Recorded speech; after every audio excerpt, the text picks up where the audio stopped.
Y vamos a recibir a don Miguel Launer, ¿está bien dicho? Del Movimiento de Arquitectas y Arquitectos por un Chile Digno, quien expondrá sobre el derecho a la vivienda digna y adecuada, derecho a la ciudad y el territorio. Interesante tema. Le doy la palabra a don Miguel. Muchas gracias, señor presidente.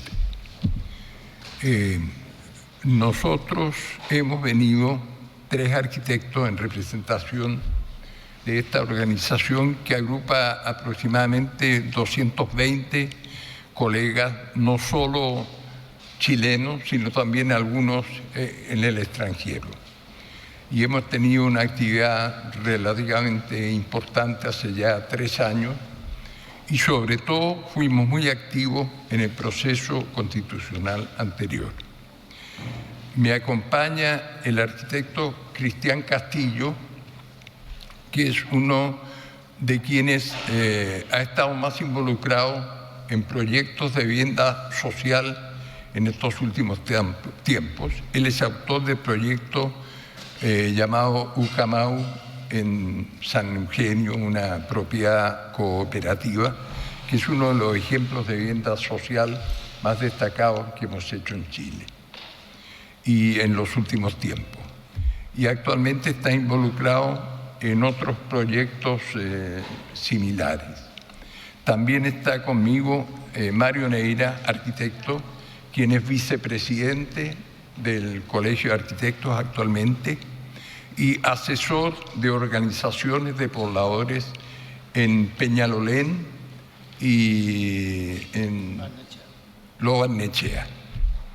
Y yo, Miguel Launer, que tengo una vida profesional compartida en gran parte de mi tiempo como asesor de las organizaciones de pobladores.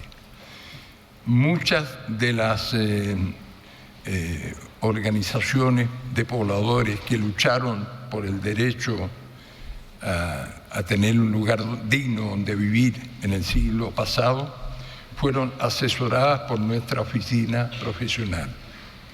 Nosotros hicimos los planos que dieron lugar a la población La Victoria, bastante conocida, y seguimos con otras poblaciones análogas en la zona sur de Santiago. También participamos en la Erminda de La Victoria, en la zona de Pudahuel, y posteriormente hemos estado permanentemente vinculados en los intereses de los pobladores, como parte fundamental de nuestra actividad profesional. Es la característica que nos liga a los 3. En el caso de Cristian, él ha heredado esta vocación de interés público que tuvo su padre, el distinguido arquitecto Fernando Castillo Velasco. Yo quiero decir que nosotros jugamos un rol bastante importante en la elaboración de los artículos de vivienda que dieron origen al anterior proceso constitucional. Fue un trabajo admirable, de participación increíble. Tocó el periodo de la pandemia, estábamos impedidos de reunirnos, de manera que tuvimos que hacer reuniones vía Zoom. Hicimos 2 cabildos con participación de 350 personas, representantes de organizaciones de pobladores de Arica a Magallanes. Y elaboramos en conjunto con ellos los artículos que dieron motivo a los que en definitiva se aprobaron, las normas, que se presentaron al proceso constitucional anterior y que dieron origen a los artículos 51, 52, 53. Entiendo que hay otro más. 197 y 196. Bueno. El hecho es que quiero decir que cuando presentamos estos artículos ahora, son 4 artículos que en general están destinados a representar la necesidad de defender el derecho a una vivienda digna y adecuada. Enseguida, otro relativo al derecho al territorio y la ciudad. El tercero, el carácter público de los servicios. Y el último, el ordenamiento territorial a través de la administración central, los gobiernos regionales y locales. Quiero decir que estos artículos son virtualmente los mismos que aprobamos en el proceso anterior. Yo tengo aquí, y los puedo hacer que ustedes circular, que ustedes los vean, las votaciones que tuvieron todos los artículos anteriores, incluido cada uno de sus capítulos, y es sorprendente, porque fueron aprobados por una abrumadora mayoría, ninguno fue rechazado. El principal de todo, el derecho a la vivienda. Toda persona tiene el derecho a una vivienda digna y adecuada que permita el libre desarrollo de una vida personal, familiar y comunitaria, es el mismo que hemos repetido hoy. Fue aprobado por 133 convencionales de los 154 que tenían derecho a voto, una abrumadora mayoría. Y todos los demás tuvieron una votación análoga. El menor de todos obtuvo 112 apoyos. De manera que, teniendo presente esto, teniendo presente que en su elaboración al final se fueron integrando alrededor de unos 30 convencionales en un proceso que duró prácticamente 2 meses de reuniones continuas, consideramos que era legítimo hacer la tentativa que se pudieran reproducir en el nuevo proceso constitucional. Y ese es el motivo que nos guía a nosotros. Yo puedo hacer circular, están indicadas ahí la votación artículo por artículo, pueden hasta anotar las personas que votaron por uno o por otro o que se opusieron. En general, lo básico que nos anima, en términos generales, es recuperar para el Estado la vocación de guiar las políticas de vivienda y de desarrollo urbano. Quiero decir que en la historia de Chile, desde 1906, cuando se dictó la primera legislación de habitaciones obreras, hasta el gobierno de Pinochet, siempre todas las políticas fueron conducidas por los organismos del Estado. Fueron las corporaciones que creó el Estado, Caja de la Habitación Popular, Corporación de Reconstrucción y Auxilio, Corporación de la Vivienda, Corporación de Mejoramiento Urbano, Coravit, todas, sin excepción, fueron estas instituciones las que adquirieron todos los terrenos destinados a los programas de vivienda social impulsados por el Estado, en conformidad a donde se determinaba que la demanda era conveniente. Todas estas instituciones tenían departamentos técnicos que elaboraban todos los proyectos de arquitectura con todas sus especialidades, ingeniería, instalaciones sanitarias, alcantarillado, eléctricas completas, especificaciones técnicas y presupuesto, dejando los expedientes listos para convocar a propuestas de construcción a las empresas constructoras privadas. Eso fue así, fuera el color que fuera del gobierno. Pasaron los gobiernos de izquierda como el de Pedro Aguirre Cerda, los gobiernos radicales, Juan Antonio Ríos, González Videla, en fin, gobiernos de derecha como Jorge Alessandri y demócratas cristianos como Eduardo Frei Montalva, y la política de vivienda no cambió nada, nunca. En general, todas las obras que se hicieron de vivienda en este periodo, de vivienda social, impulsada por sectores públicos, todas, sin excepción, fueron de una calidad inmejorable. todos los conjuntos habitacionales fueron siempre provistos de los equipamientos sociales, comunitarios, comerciales, educacionales que fuera necesario conforme al tamaño de cada uno de los conjuntos. Y nunca supimos de una sola vivienda que por motivo de mala calidad fuera necesaria demolerla. Todo eso, a todo esto, añadir otro factor importante más. En todo este proceso no participó jamás ninguna institución financiera, ningún banco.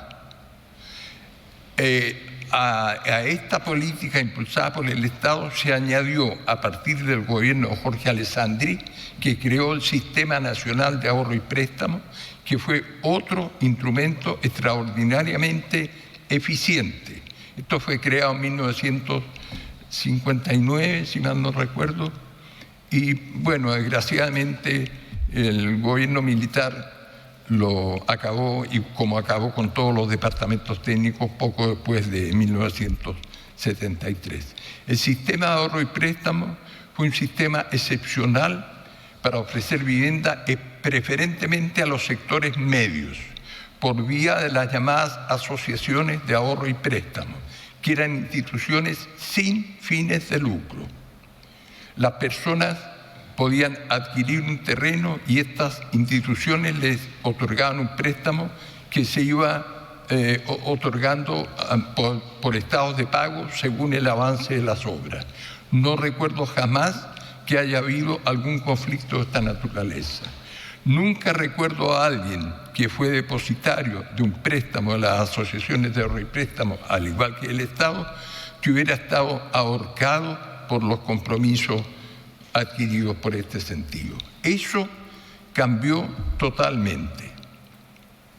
Nosotros en Chile tuvimos, para mí, la desgracia, digo yo, que el principal asesor de Milton Friedman, llamado Arnold Harberger, un economista de la Escuela de Chicago, igual que él, estaba casado con chilena, por lo cual se vino a Chile, permaneció en el Ministerio de la Vivienda durante 3 meses, me parece que el año 1978, y transformó absolutamente el modelo sobre la base del concepto que el Estado es mal proveedor de bienes y servicios.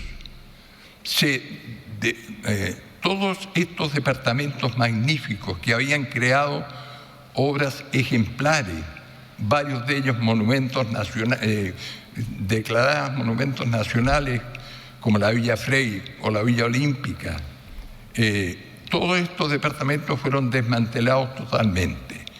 El Ministerio de la Vivienda se limitó a timbrar simplemente lo que la iniciativa privada le presentó.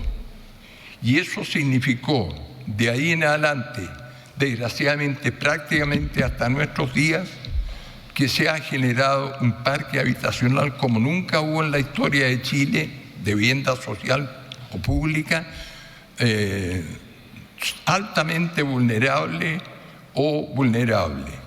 Quiero decir que el mismo Ministerio de la Vivienda, en el segundo mandato del presidente Piñera, encargó un estudio que se llama Catastro de Condominios Sociales, que ustedes lo pueden consultar aquí en la Biblioteca del Congreso, es espléndida, estoy seguro que ese documento está aquí, es notable. Y ese catastro determinó que entre 1984, desde 1984, desde los últimos 6 años de la dictadura hasta el 2010, se construyeron en Chile 200.000 unidades habitacionales vulnerables o altamente vulnerables, muchos de los cuales ha sido necesario demoler.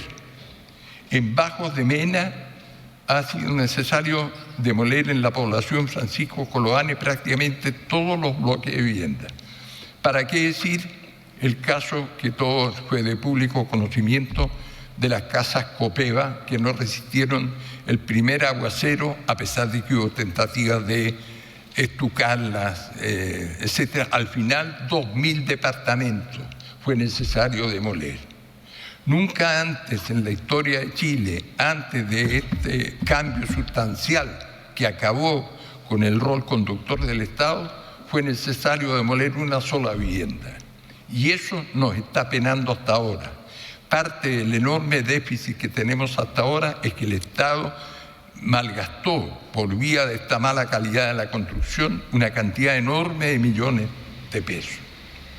En consecuencia, el espíritu que anima en general a las 4 propuestas de artículos que nosotros hemos presentado es, naturalmente, en general, recuperar el rol conductor del Estado, no solo en vivienda, también en desarrollo urbano, en planificación, porque en este campo también se han cometido verdaderos delitos.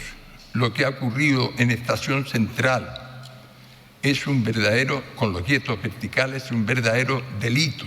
Ahí se han construido 71 torres habitacionales entre 20 y 40 pisos de altura, con densidades que no se encuentran ni siquiera en la ciudad más congestionada del planeta, que es Shanghái,